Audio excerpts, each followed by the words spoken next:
How to outline text in Photoshop very easily. So right now we just have a plain white background. If I add a layer and then add some text, this yellow on this white is not that easy to read. So let's say I want to put a black border around this text. I would go to the paint bucket tool, change the color to black, and then take the text layer and drag it onto the plus to duplicate the layer. The first time I try to use the paint bucket on this layer, it's going to tell me to rasterize the layer, click OK, and then make all the letters black. Then take text copy and put it under the main text. Then go to the search bar, type blur, and select Gaussian blur. You can make it whatever you want. I'm just going to change it to 12. Click OK. Then take the copied layer and click and drag it to the plus to duplicate it. And then take copy number 2,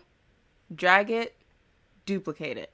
And take the most recent copied layer and keep duplicating it to make the outline thicker and thicker. And repeat that as many times as you want until the text is to your liking. So this is before and this is after. So that's a very easy way to outline text in Photoshop.